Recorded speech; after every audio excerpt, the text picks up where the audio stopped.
아르키메데스의 원리와 파스칼의 법칙.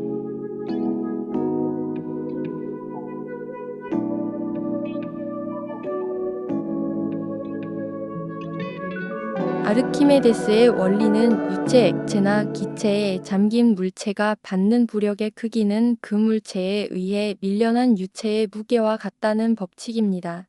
즉, 부피가 작은 물체는 밀어내는 유체의 부피가 작을 것이므로 부력의 크기는 작을 것입니다. 그러므로 물체가 부력이 크려면 기본적으로 부피가 커야 합니다. 부력은 실제적으로 물체가 얼마나 무거운지 가벼운지는 부력의 발생 단계에서는 중요하지 않습니다. 오직 공간을 얼마나 차지해서 유체를 얼마나 많이 밀어냈는가가 부력의 크기를 결정합니다. 그러므로 물체가 가볍던 무겁던 간에 밀어내는 유체의 양이 많다면 부력이 큰 것입니다. 다만 같은 무게와 부피의 배라도 짐을 많이 실으면 배의 무게가 늘어나므로 밀어내는 유체의 양이 많아지게 되면 부력이 커지는 것입니다. 그 대신 배는 물에 더 많이 잠길 것입니다. 결국 현재 잠긴 부분의 부피가 부력의 핵심입니다. 부력은 유체가 물체를 위로 들어 올리는 힘이 맞습니다. 그러나 부력이 생기는 이유가 물체가 유체를 사방에서 누르는 힘이기 때문입니다. 그러므로 이들은 서로 원인이자 결과입니다. 어떤 물체를 물에 넣었을 때 그 물체는 위쪽으로 밀어 올리는 힘인 부력을 받게 됩니다. 이때 법칙의 공식은 위와 같이 F는 로브이지로서 부력은 유체의 밀도 곱하기 물체가 밀어낸 유체의 부피 곱하기 중력 가속도가 됩니다. 즉, 물체가 유체 속에 차지한 공간만큼의 유체 무게가 곧 부력의 크기가 됩니다. 부력은 힘 F와 같으며 1W는 mg와 같습니다. 이때 1인 mg는 물체의 질량과 같습니다. 그러므로 부력인 F는 로브이지가 1인 W는 mg보다 클 때 물체는 물에 떠오릅니다. 만약 힘부력과 1무게가 서로 같다면 물체는 수중에 정지해 있고 힘부력이 1무게보다 작다면 물체는 물에 가라앉습니다. 위의 식에서 밀도는 질량을 부피로 나눈 값입니다. 압력은 힘을 면적으로 나눈 값입니다. 그러므로 밀도는 질량이 고정되어 있다면 부피가 커짐에 따라 작아집니다. 압력은 힘이 고정되어 있다면 면적이 커짐에 따라 작아집니다. 압력은 힘을 면적으로 나눈 값인데 힘은 mg이며 또한 로의 ehg인데 이것을 면적 a로 나누면 면적은 서로 약분되므로 없어지고 압력은 로gH가 됩니다.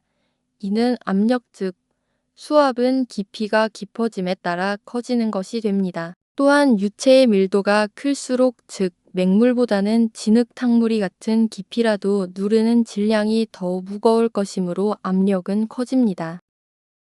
부력은 힘 F이며 그러므로 단위는 뉴턴 N입니다.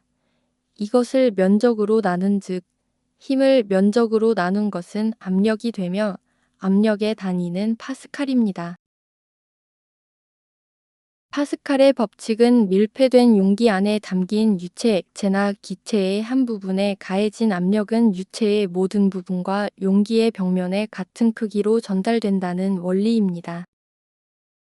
밀폐되고 정지해 있는 유체에 압력을 가하면 그 압력은 모든 방향으로 동일하게 작용합니다. 파스칼 법칙의 기본적인 식은 위와 같습니다. 이 법칙의 물리적 의의는 면적의 차이를 이용해 힘을 증폭시킬 수 있다는 점입니다. 즉, 이를 응용하면 작은 힘으로 큰 무게를 들어올리거나 옮길 수 있게 됩니다.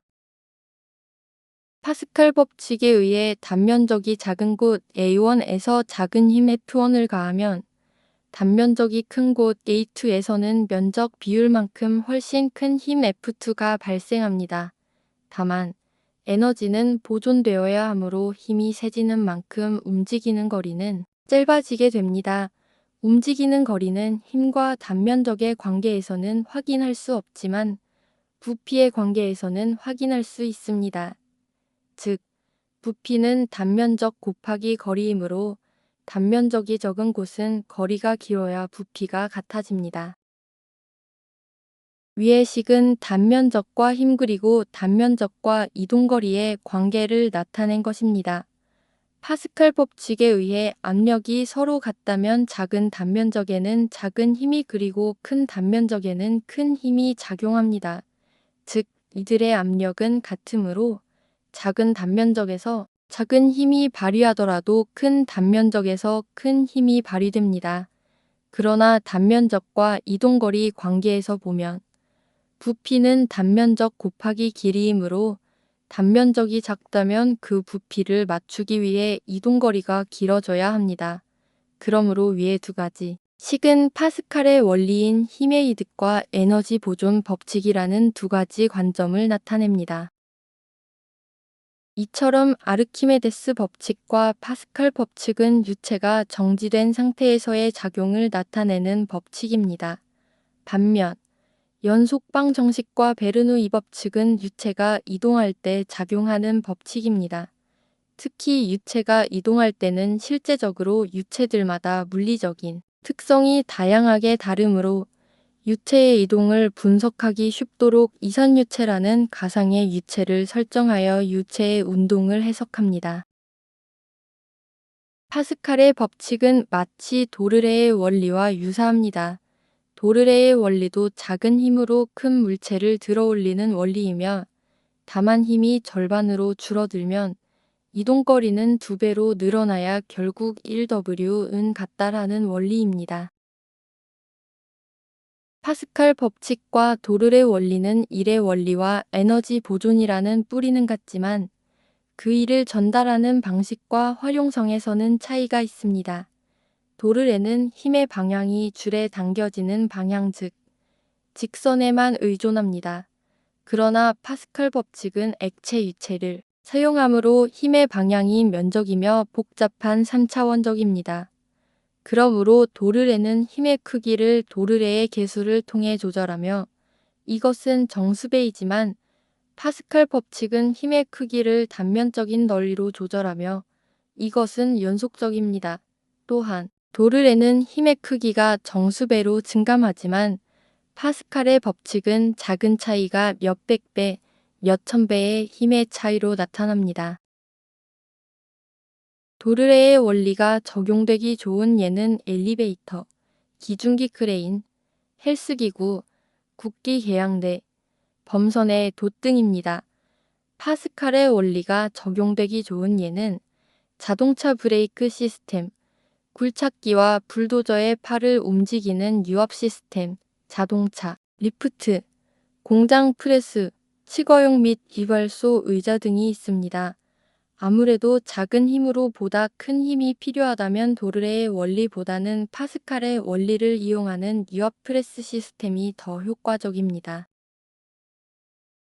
도르래의 원리와 파스칼의 원리가 복합적으로 작용하는 장치도 있습니다. 예를 들면 지게차, 초고층 빌딩용 유압식 엘리베이터, 대형 항만 크레인 및 하이드로 크레인, 유압식 차량 운반 트럭, 항공모함 전투기 승강기 등이 있습니다. 이들의 대부분은 파스칼의 원리로 힘을 생성하고 도르래의 원리로 움직임을 제어합니다.